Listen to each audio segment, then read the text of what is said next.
Vous connaissez notre chiffre d'affaires, les bénéfices de ma marque de bijoux sur 2021, donc un an après son lancement, sont de...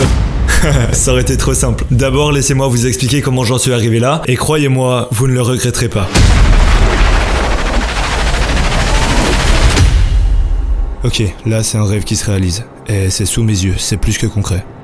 Il me reste 10 minutes pour sortir ma vidéo, et ce sera le lancement officiel de ma marque de bijoux. Faut que tout soit parfait, ça fait 8 mois que je bosse dessus et j'ai toutes mes tâches dans mon carnet, je vais rien oublier.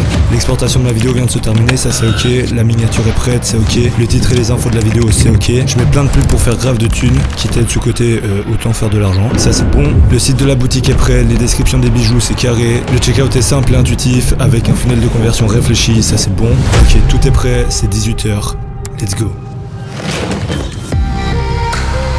Ok, la vidéo est en ligne, je vous laisse aller checker ça sur YouTube et dites-moi ce que vous en pensez. Nickel, ça part. Eh Voilà, c'est le moment un peu frustrant parce que tout le monde regarde ta vidéo mais t'as aucune idée de ce qu'il pense et je me fais grave chier. Brother.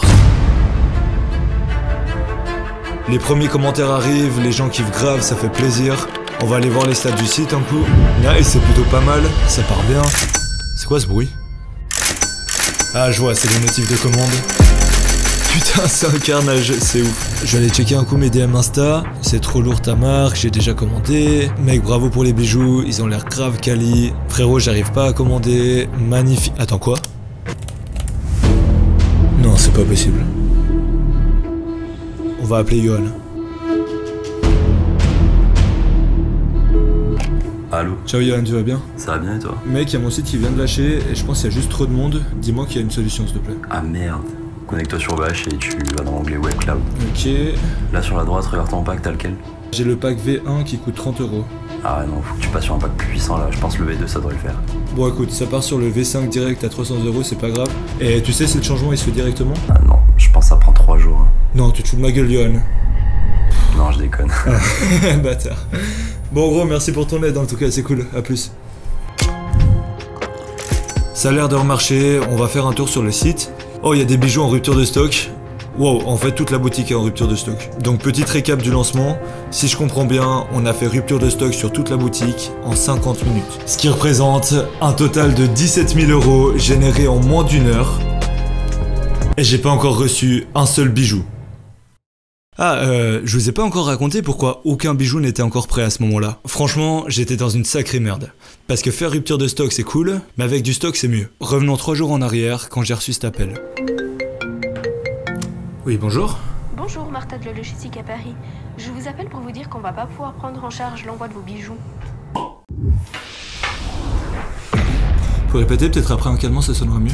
Ça doit être un malentendu, tous les bijoux devaient être étiquetés et pas seulement un par catégorie. Ok, donc le lancement de ma marque repose sur un putain de malentendu, c'est mort. Bon écoutez, envoyez-moi tous les stocks par UPS et normalement dans 2-3 jours je dois les recevoir et puis je m'occuperai des livraisons et voilà. Ce jour-là, j'ai compris la première règle dans la création d'un business qui est que je pourrais compter à 100% que sur moi-même.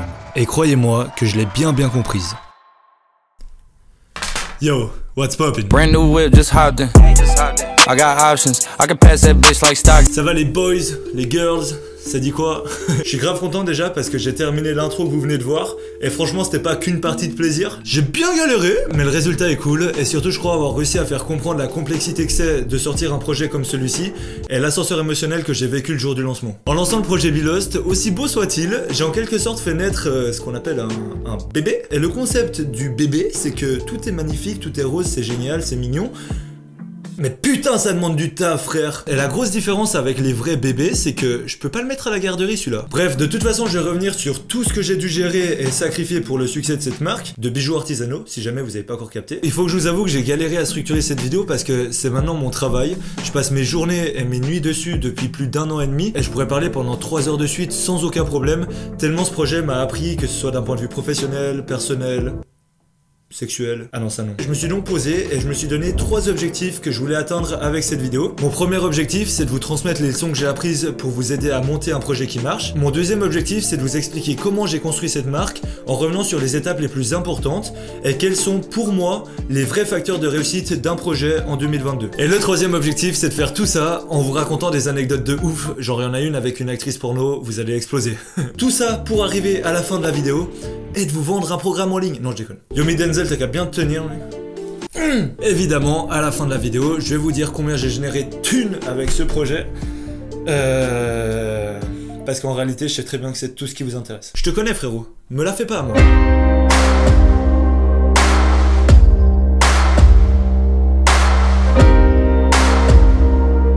Revenons le 6 juin 2020, 7 mois avant le lancement de la marque. Je venais de parler de l'idée à Lucas et la première chose qu'on a décidé de faire, c'est de trouver un nom de marque et une vision. Si on veut vraiment pousser les gens à être perdus, ce qu'on peut faire, mec, c'est on met Be Lost en vrai. Be Lost, ça tue de ouf, mec, je suis chaud.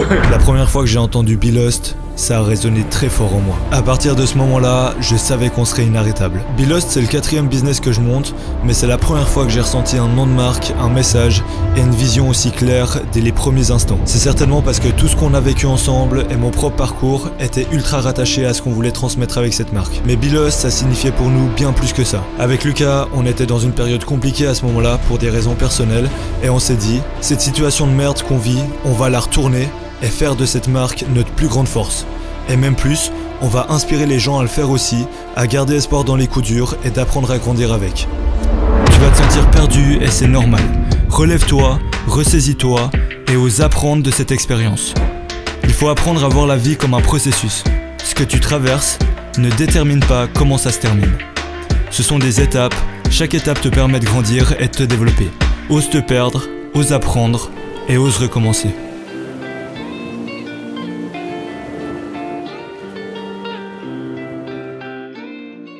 En gros, le message qu'on a voulu faire passer, c'est quand t'es dans la merde jusqu'au cou, bah c'est juste une raison de plus pour pas baisser la tête. Un premier facteur de réussite que j'ai envie de vous partager, c'est que c'était la première fois, en créant quelque chose, que je n'ai ressenti aucun doute, après réflexion bien sûr. Douter d'une idée, c'est tout à fait normal, c'est même bien, mais douter d'une décision, c'est trop tard. Quand tu prends une décision, c'est plus le moment de douter, c'est le moment d'agir. Quand j'ai entendu Be Lost pour la première fois, j'ai eu l'impression que ça tombait du ciel, genre que ça attendait au fond de nous pour sortir. Dès ce moment-là, il y a eu zéro doute. Pourquoi? Parce que ça venait du cœur. Oh Lucas, si je la mets au milieu, on atteint notre objectif de l'année. Oh, pas loin. Ok, ça veut parler objectif, parlons objectif. En lançant la marque, j'en avais 2 axes résultats et je vais vous donner une technique pour atteindre vos objectifs à tous les coups. Le premier objectif était d'atteindre 10 000 abonnés sur Instagram. Bon, celui-ci, on n'a pas eu le temps de l'écrire qu'on l'a atteint, donc on va se concentrer sur le deuxième. Atteindre un chiffre d'affaires de 200 000 € en 2021. Je vous le dis déjà, on n'a pas fait 200 000 € de chiffre d'affaires. Peut-être on a fait plus, peut-être on a fait moins, on verra à la fin. Ma technique consiste donc à déconstruire l'objectif en partant de la situation de fin.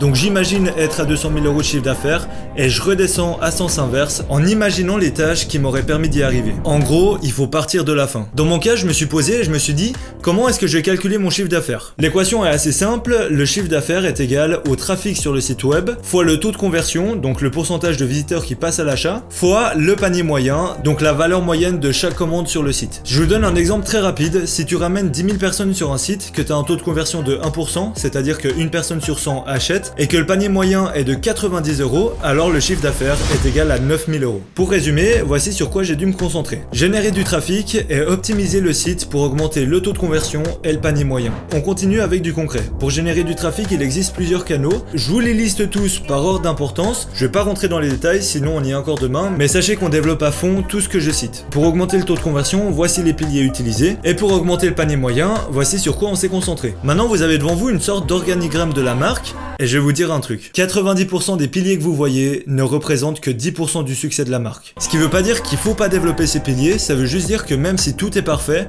sans les 2 piliers dont je parle, ça marchera pas. D'après moi. Au passage, mettez-moi en commentaire les 2 piliers auxquels vous pensez que moi je pense, et ça m'intéresse vraiment. Pour moi, la différence, elle se crée ici. L'offre et l'univers de marque. Si tu crées une offre irrésistible et un univers de marque puissant, même sans avoir des pubs incroyables ou quoi, tu peux déjà te faire une place considérable dans ton marché.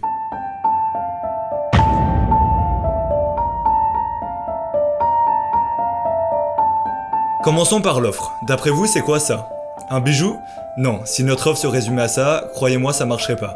C'est bien plus, c'est un bijou artisanal, fabriqué avec la matière la plus valorisée en termes de bijouterie par des artisans balinais. Les artisans balinais, ils ont une histoire et une expertise dans la joaillerie, ce qui amène une précision et une finition particulièrement poussée à l'esthétique du bijou. C'est un bijou stocké en France, et pour les Français, il arrive en 48 à 72 heures chez eux. C'est un bijou qui ne déçoit jamais, parce qu'on peut le renvoyer gratuitement s'il nous plaît pas, et il arrive dans une pochette en semi-velours avec une carte spéciale, que ce soit pour nous ou pour offrir, c'est toujours cool. Et en fait, même après tous ces détails, je me suis rendu compte que c'était toujours pas ça que je vendais. Ce qu'on propose par-dessus tout, c'est un message d'espoir, des valeurs fortes et une vision qu'on transmet à travers nos pièces. Nos bijoux représentent donc surtout un sentiment d'appartenance à l'univers de Belost, à cette manière de penser qu'on partage chaque jour. Et c'est tout ce que je viens de vous citer qui représente l'offre. Et là vous allez me dire, mais comment tu peux parler d'une offre sans parler du prix, etc. Parlons-en. Pour ceux qui ont suivi un peu le développement de la marque en 2021, vous savez qu'en septembre dernier, on a augmenté les prix de 30%.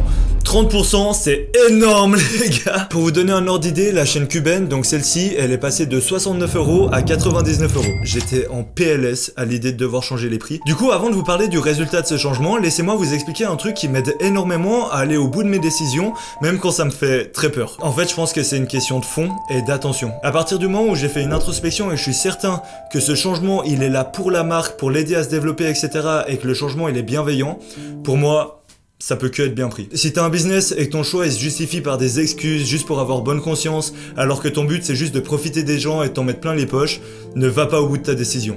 Va plutôt bien te faire enculer. Mais à partir du moment où ton choix il est justifié de manière sincère par des raisons concrètes et bienveillantes, fonce. Nous on a fait ce changement parce que 1. On margeait pas assez pour investir dans le marketing de Belost et augmenter notre visibilité, et 2. Simplement parce qu'avec la qualité des produits et du service qu'on propose, le prix dévalorisait notre offre et le travail de nos artisans. Et en fait y a pas de bonne ou de mauvaise raison, il y a juste des raisons bienveillantes et des raisons de fils d'up. Si je vous dis ça, c'est parce que dans la vie c'est exactement pareil, tu peux prendre une décision qui va peut-être faire du mal à quelqu'un, mais si c'est pour l'aider et le faire grandir, c'est une raison bienveillante. Alors que si tu fais le choix juste pour rabaisser l'autre, bah voilà, pour moi c'est nul. J'avais fait plein de stories sur Insta pour expliquer le changement, et il a été hyper bien pris, mais voilà, ça c'est parce que vous êtes les best.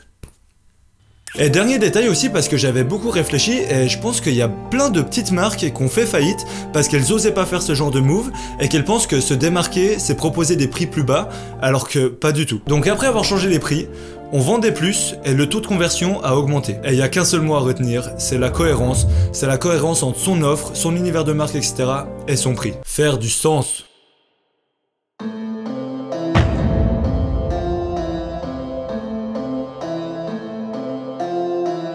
Je réponds maintenant à la question qui m'a été la plus posée sur Instagram. Comment as-tu trouvé les artisans? Alors en réalité très simple, je suis allé sur Google et j'ai tapé Jewelry Manufacturer Bali. En gros, producteur de bijoux à Bali. J'en ai trouvé 33, je les ai analysés, j'ai fait des comparaisons. Est-ce qu'ils travaillent avec les matières que je veux? Est-ce qu'ils ont une bonne éthique, leurs valeurs, etc. Après cette analyse, il m'en restait plus que 5 qui correspondaient réellement à ce que je voulais. Je les ai contactés, certains par mail, d'autres par WhatsApp, pour tester leur réactivité. Ceux qui mettaient trop de temps à répondre, c'était mort. Et pour finir, il m'en restait plus que 2. Je leur ai donc demandé des samples de bijoux, donc des bijoux tests, qu'ils m'enverraient chez moi pour tester les produits. Honnêtement, un des deux était beaucoup plus agréable que l'autre, du coup je penchais un peu pour lui au début, et après je me suis dit, attends quand même de recevoir les samples, comme ça tu regardes, parce que limite si le mec désagréable fait de la meilleure qualité, bah je ferais toujours passer la qualité avant la sympathie. Mais j'ai eu de la chance, parce que quand j'ai reçu les bijoux, la qualité des producteurs les plus cool était de loin la meilleure. Et c'est comme ça que j'ai fini avec un seul producteur sur les 33 trouvés initialement. Le soir même, après avoir reçu les bijoux test, il y a eu un vrai tournant. Il était 21 h, j'étais dans ma chambre, je travaillais, et j'écris aux producteurs qui ont fait le meilleur taf pour leur dire que les bijoux sont top. Et là, je reçois une réponse directe. Il est 21 h ici, il est donc 4 h du matin à Bali, et je me dis mais putain il dort pas le mec à 4 h du matin ou quoi? Donc je lui écris et lui demande pourquoi il travaille aussi. Il me répond à la seconde pour me dire qu'il se levait à 3 h pour taffer parce qu'il arrivait mieux à se concentrer le matin et pour passer ensuite du temps avec sa famille à partir de 5 h 30. M'en dis pas plus, c'est la meilleure confirmation que tu puisses me faire pour travailler avec vous. Non mais c'est un message de l'univers, le boss des artisans qui se lève à 3 h du matin pour taffer parce qu'il kiffe ça pouvait que fonctionner avec moi. Et du coup c'est avec eux qu'on travaille depuis le début et c'est vraiment des pépites. Et d'ailleurs quand j'y pense c'est fou de me dire que j'échange avec eux tous les jours depuis bientôt 2 ans maintenant. Regardez, je vais sur la conve, on est H24 en train de discuter pour développer les meilleurs produits du marché. Maintenant quelque chose que vous m'avez beaucoup demandé et que j'avais envie de faire aussi personnellement, c'est de leur donner la parole. Du coup hier je leur ai écrit pour leur dire, est-ce que vous pouvez vous filmer en parlant de votre travail et de ce que représente aussi Belost pour vous? Je leur ai volontairement vraiment donné aucune autre indication parce que j'avais envie que ça vienne d'eux, de leur ressenti, de leur cœur. J'ai donc reçu en retour un petit speech, quelques plans où ils produisent les bijoux et j'en ai fait un montage, je vous laisse kiffer, let's go. Kami membuat perhiasan untuk melestarikan tradisi pengrajin perhiasan di desa kami yang sudah diwariskan secara turun-temurun. Nama saya Dea, bersama dengan seluruh tim di perusahaan ini, kami sudah jatuh cinta dengan proses pembuatan perhiasan. Menurut kami, membuat perhiasan itu bukanlah suatu pekerjaan, namun lebih ke panggilan jiwa.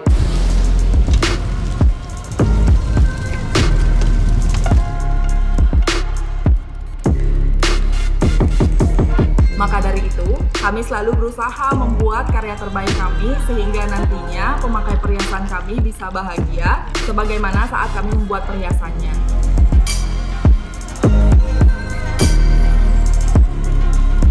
Setiap bagian dibuat oleh desainer dan pengrajin Bali yang sangat terampil dan semuanya diperiksa secara menyeluruh melalui sejumlah tahap quality control oleh pengrajin berpengalaman yang teliti. Desain perhiasan Bilos menggabungkan teknologi pembuatan perhiasan modern dengan teknik tradisional warisan nenek moyang kami.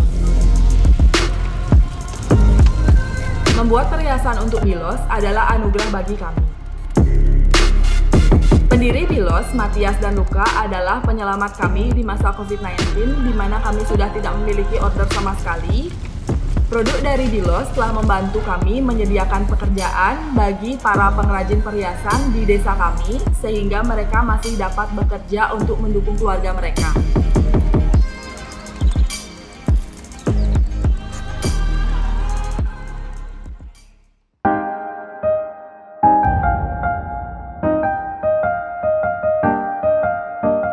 L'univers de marque, c'est l'univers dans lequel vous allez plonger votre audience. On l'a énormément travaillé au niveau des photos, des vidéos, des nuances des couleurs, le contraste. Tous ces éléments sont les facteurs les plus importants pour renforcer le message, le soutenir, le rendre crédible et cohérent. Le site web fait également partie de l'univers de marque. J'ai passé des milliers d'heures à m'attarder sur des mini détails. J'ai fini par savoir coder en HTML. Plus ou moins, mais j'ai grave progressé juste à force de tâtonner pendant des nuits blanches. J'ai pris 0 cours et franchement je deviens assez chaud sans vouloir me... Non, clairement, je me suis. Je tiens juste quand même à remercier Yohan, qui est un pote d'enfance développeur et qui m'a grave aidé pour le coup. Pour vous la faire courte, le but de l'univers de marque, c'est que lorsque vous regardez l'Insta, le site, une pub ou n'importe quoi qui a été communiqué par Bilost, alors notre objectif ultime, c'est que vous n'ayez même pas besoin de voir écrit Bilost pour comprendre que ça l'est. Seulement quand on arrive à ce stade, alors on a un univers de marque fort. Et l'élément le plus puissant pour créer un bon univers de marque et renforcer son message, j'ai de la chance parce que c'est mon domaine de prédilection, la vidéo. Je vais pas vous mentir, mais mes connaissances en montage m'ont mis très bien et surtout elles m'ont fait économiser un sacré paquet d'argent parce que si je devais estimer le montant que j'aurais gagné en tant que vidéaste freelance pour toutes les vidéos que j'ai faites pour Bilost, alors la valeur de mon travail s'élève facile à 80 000 €. Et c'est donc aussi ce que j'ai pu économiser pour que le projet voie le jour. C'est un des avantages non négligeables que j'ai par rapport à la concurrence et je suis conscient qu'en voyant tous ces calques d'effets, ces transitions, etc., le montage vidéo peut paraître complexe à première vue. Mais je vous jure que c'est accessible à tous et pour vous le prouver, j'ai créé une petite masterclass 100% gratuite pour vous délivrer quelques secrets et astuces sur le montage vidéo. Donc si ça vous intéresse, n'hésitez pas, le lien est dans la description. Bon, je peux pas vous présenter un truc aussi vite fait en 2 secondes alors que ça fait plus d'1 an que je travaille dessus. Les gars, cette masterclass, c'est un projet énorme. Créer des vidéos, c'est une passion que j'ai depuis plus de 10 ans maintenant. Ça a changé ma vie. Sans ça, honnêtement, je sais pas ce que je serais devenu aujourd'hui. C'est certes devenu mon métier, mais je le ressens pas. À chaque fois que j'ouvre Premiere Pro, c'est une ouverture à ma créativité que j'exprime avec un outil sans limite. Sans limite créative déjà parce que je peux créer ce que je veux, mais surtout sans limite de diffusion. Parce qu'en postant une vidéo, je peux toucher des milliers de personnes, avoir un impact, inspirer des gens, vous motiver, vous faire rire même parfois.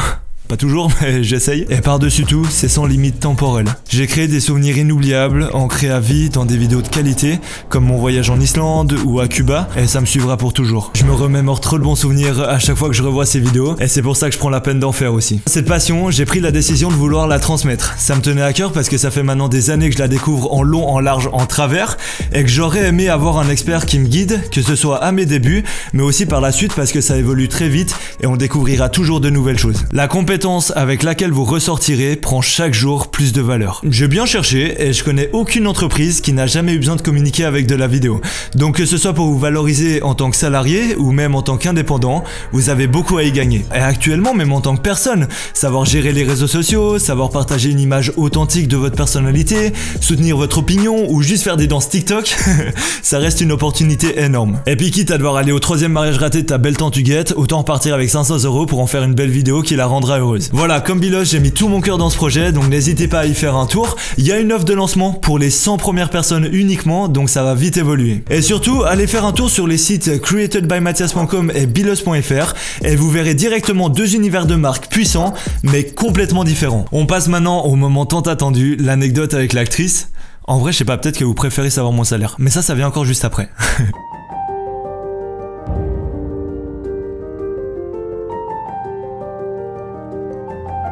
Bon, bienvenue dans ce petit bureau extérieur pour cette anecdote. Tout commence un mardi d'avril 2021, une journée banale en vrai à me péter les yeux devant mon ordinateur comme d'habitude. Mais tout d'un coup, j'ai une petite lubie. Voilà, c'est venu tout seul comme ça. Il faut savoir qu'avec Bilos à ce moment-là, on avait déjà plusieurs canaux de communication qui tournaient, donc les pubs Facebook, le SEO, etc. Et là, j'ai eu la bonne idée de vouloir tester le marketing d'influence. Ouais, j'ai ce problème des fois d'être hyper impulsif et surtout de vouloir absolument tout tester. Ce qui est pas un problème en soi, mais ça en devient quand ça coûte cher et que tu précipites les choses. Bref, l'idée était de tout simplement payer un influenceur pour qu'il parle de nos bijoux, mais quel influenceur? J'en avais aucune idée. Et franchement, ce jour-là, je me suis réveillé en étant teubé. Voilà, je me suis réveillé, j'étais con, j'ai oublié que dans le business, la voie de la facilité, ça existait pas. Donc, comme un gars bien naïf, j'ai contacté une agence et je leur ai dit, écoutez, j'ai 1000 balles à mettre dans du marketing d'influence, qu'est-ce que vous pouvez faire avec ça? Eux, ils ont compris, ce mec a 1000 balles à nous donner, on va trouver une solution. Donc, ils me répondent, bon, avec 1000 €, honnêtement, on n'a pas grand chose parce que normalement ça coûte quand même plus cher, mais on peut quand même vous proposer cette influenceuse. Moi, toujours dans ma journée où j'étais un bon candidat pour faire un dîner de con, je leur dis c'est parti, on part avec elle. L'agence en 15 minutes, ils me pondent un contrat, question qu'il n'y ait pas de risque que je change de décision. Et évidemment, je le signe directement et je peux plus revenir en arrière. Là, je dis à Lucas ce que j'ai fait sur un coup de tête, il est gentil, il me fait confiance. Il aurait pas dû, mais voilà. Le lendemain, mon jour bête est terminé, je me réveille sur Terre cette fois-ci, et je regrette instant ce que j'ai fait. Genre littéralement, je regrette de pas avoir analysé plus l'influenceuse, parce que le marketing d'influence c'est vraiment hyper complexe pour le coup, et honnêtement, je savais que c'était foutu quoi. Mais il y avait toujours un petit espoir que ce soit au minimum rentable. Donc on prépare quand même tout un script pour l'influenceuse, question qu'elle communique sur les bons arguments de vente, et là, c'est le moment. Le jour J, elle sort sa promo en story Insta. Entre 5 autres promos, au passage le script, j'en parle même pas, elle a dû se le foutre dans le cul. Mais je me dis, attends quand même 24 heures, le temps de la story pour voir s'il y a des résultats ou non. Bon, après 1 heure, j'ai bien compris qu'on pouvait aller se faire foutre parce que c'était un 0 pointé, 0 conversion. Littéralement, j'ai pris un screen de la journée, on s'est même pris un remboursement dans la gueule, on était en négatif. Après, attention, qu'on n'ait pas fait de vente, en fait, je m'en fous parce que faire des ventes, c'est pas le travail de l'influenceuse. C'est pas ce que j'attends d'elle. Par contre, son taf, c'est de générer du trafic et ça, il y en a pas eu non plus. Et c'est ça qui me pose problème. Mais encore une fois, je me tiens 100% responsable de cet échec parce que j'ai juste pas pris le temps de faire les choses bien. Si vraiment vous voulez savoir qui c'est, vous pourrez le savoir avec l'info que je vais vous donner ensuite. Mais franchement, j'ai absolument rien contre. Mais c'est juste que dans un taf, pour moi, quand tu performes pas, je vois pas pourquoi ça devrait se savoir. D'autant plus si maintenant on commence à se battre un peu pour que les métiers du style influenceur deviennent un peu crédibles, tu vois. Bah, je vois pas pourquoi on devrait avoir que les bénéfices de ce métier qui est déjà bien assez idéalisé comme ça. Donc je précise, je dis pas que travailler avec elle ne fonctionne pas, je dis juste que dans mon cas, dans mon marché, ça n'a pas fonctionné. Mais peut-être que si tu vends du savon, ça peut le faire, tu vois. Bref, là où par contre c'est marrant, c'est que bon, on prend notre échec dans la gueule avec Lucas, elle sort même, on est chez un pote pour manger. On est les trois en train de manger comme ça, et on racontait justement cette histoire à notre pote. Et quand on a mentionné le nom de l'influenceuse, le gars il s'est tapé une énorme barre. Parce qu'en fait notre pote la connaissait, vu qu'elle a fait de la télé-réalité. Quand il m'a dit ça, je vous avoue, je me suis dit, putain Mathias mec, la cohérence vraiment, t'es passé à côté pour le coup. Mais par-dessus tout, elle a fait une scène pour adultes avec Nikita Bellucci, que je salue bien au passage, j'espère que tu vas bien, tranquille. Et là j'ai regardé Lucas et je lui ai dit, alors autant c'était pas rentable, mais par contre c'était bien drôle. Après 1000 balles pour la blague quand même, voilà. Tout ça pour vous dire, c'est bien d'avoir des idées, d'avoir des lubies même, mais prenez le temps d'analyser avant d'aller au bout de vos actions. C'est hyper important, si vous loupez en fait cette étape, vous risquez de travailler pendant des heures pour au final rien, même pas de l'apprentissage. Et c'est vraiment ça le problème. Alors, je vous ai raconté cette histoire en rigolant, parce que après coup, évidemment, c'est toujours plus drôle, quoi. Mais la réalité, c'est que gérer une marque comme celle-ci, c'est très très pesant. C'est une énorme pression que j'ai tous les jours. Je passe quand même mes journées et mes nuits dessus et j'ai le volet aussi à côté où j'ai des responsabilités. Et au final, mes ambitions, elles me coûtent tout quoi. Enfin, ma vie sociale pendant 5 jours et après 2 jours où je suis full focus sur le volet pour faire un bon match. Tout ça pour des fois faire 8 heures de bus, jouer comme une merde, perdre et avoir perdu 2 jours de taf. Ensuite sortir du match, au retour dans le bus, tu regardes un peu les résultats que t'as fait avec la boutique et tu te rends compte en fait que t'as taffé pendant 5 jours et ça a absolument rien apporté à la marque. Tout ça pour même des fois perdre la thune dans des actions irréfléchies. Donc les heures de bus au retour du match font beaucoup réfléchir. J'arrivais à Lausanne vers 2h du matin dans des états pas possibles à me demander « Mec, t'es sûr de toi là ?» Marcher jusqu'à chez moi, rempli de doutes qui prennent le dessus, des larmes, signes de désespoir, de la peine à respirer et en vrai, de la haine. Ça m'arrive de ressentir des fois beaucoup de haine, de tristesse aussi, à plus rien comprendre, à tout sacrifier pour mes rêves, pour mes ambitions et me rendre compte que peut-être ça me mène nulle part en fait. C'est travailler des nuits, des jours, sans t'arrêter, te pousser toujours. Et au final, peut-être que je me pousse à bout, tout simplement. Jusqu'à arriver à avoir la pire pensée de ma vie. Peut-être que maman a raison quand elle me dit de trouver un vrai travail. Et non, elle a pas raison. Et c'est à ce moment-là que je me rappelle de pourquoi je fais ça. Que le projet est magnifique, avec un vrai pote, une amitié aussi forte que notre vision. On est là pour pousser les gens à sortir de leur zone de confort, à oser se perdre, à oser échouer et à oser recommencer. On a créé un projet qui nous touche vraiment parce qu'on a expérimenté ce qu'on transmet à notre communauté et on est convaincu de notre message. Changer sa perception de l'échec et oser prendre des risques sont les seuls moyens de réussir. On a tous les deux l'envie de faire des choses bien, de révolutionner le marché avec des bijoux qui se démarquent, d'inspirer des milliers de personnes avec un message qui nous tient à cœur, d'aider des artisans qui ont un savoir-faire sous-coté. En résumé, on veut faire des choses de sorte à ce qu'à la fin, on puisse se dire « On a fait les choses bien et on en est fiers ». Et pour finir, on va parler thunes. Comme je vous l'ai dit en début de vidéo, on s'est donné comme objectif de faire 200 000 € de chiffre d'affaires sur l'année 2021, tout simplement parce qu'on a fait au préalable des calculs, et avec la vitesse de production assez limitée qu'on a à cause de l'artisanat, c'est quand même un savoir-faire, c'est pas des machines qui travaillent, donc forcément ça va pas aussi vite qu'on aimerait. Et vu qu'on est en rupture de stock la moitié du temps sur la boutique... Ouais, grave. Mais du coup, le maximum de ventes qu'on a calculé était de 250 000 €, et évidemment, on saurait qu'il y aurait des bijoux qui allaient moins bien marcher, donc on n'allait pas forcément écouler tous les stocks, et avec les imprévus, etc., on s'est dit que 200 000 € c'était bien. On est arrivé donc non pas à 200 000 € de chiffre d'affaires, mais bien à 199 820 €. Ouais, ça s'est joué à une commande. Merde, hein. Ce que je voulais dire, c'est que si la boutique était aussi stock que moi, on aurait moins eu de problème à vendre. Elle était interdite celle-ci ? Ouais, autorisé. Ok, je préfère ça, ouais. Non, en vrai, c'est bien, mais je vous avoue qu'on n'est pas plus touché que ça par chiffre. Je pense que pour certains, c'est beaucoup, pour d'autres, c'est rien. Pour nous, c'est juste bien, quoi. Ouais. Personnellement, je suis pas forcément plus fier que ça d'un point de vue financier, même en vrai, voilà. Ouais. Mais par contre, là où je suis putain de fier, c'est d'un point de vue valeur et message de marque. On est resté tout du long sur de l'artisanat, on a aidé des gens, on a construit quelque chose de monstrueux avec une équipe. Et du coup, humainement, c'est incroyable ce qu'on a vécu. Et aussi, on a fait ça entre meilleurs potes. On s'est toujours tout dit, parce que dès qu'il y a des non-dits, c'est le début de la fin. Et on s'est fait confiance à 200%. On a été cohérent avec nous-mêmes, on a tenu nos promesses et c'est tout ça qu'on est fiers. Au niveau des frais, je vais pas vous mentir, on a un petit problème à ce niveau-là parce que la compta elle est moyenne. Elle est moyenne, la compta elle est moyenne, on va pas se mytho. Mais en fait, moi, je comprends pas pourquoi tu dois commencer à faire une compta dans un projet qui a pas encore de revenus, tu sais. Ouais. Moi, c'est ça qui me rend ouf. Perce, et après on parle de faire des trucs.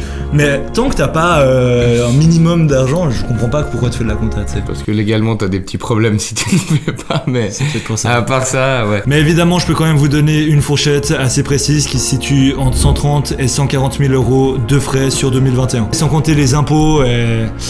tout ce qui va avec les petits problèmes de compta, quoi. Les petits imprévus, tu sais.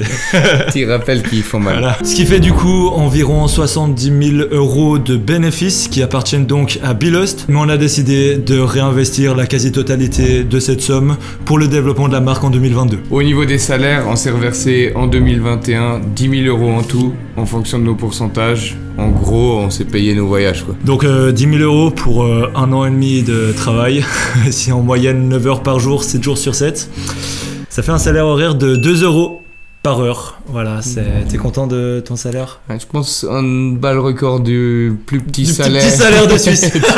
On bat le record du plus petit salaire par rapport à la masse vendue. Ouais, voilà. Je pense qu'on est vraiment nul en comptage. On n'est pas bon, on n'est pas bon. En vrai, on veut pas faire les gars qui crachent sur l'argent. Si on pouvait se reverser 1 million, bien sûr qu'on le ferait. C'est clair. Mais ce qu'il faut comprendre, c'est que quand tu lances un business, soit tu décides de te récompenser directement chaque centime que tu gagnes, ou alors tu décides d'investir sur le long terme, sur quelque chose de grand et qui marche vraiment sur la longueur, quoi.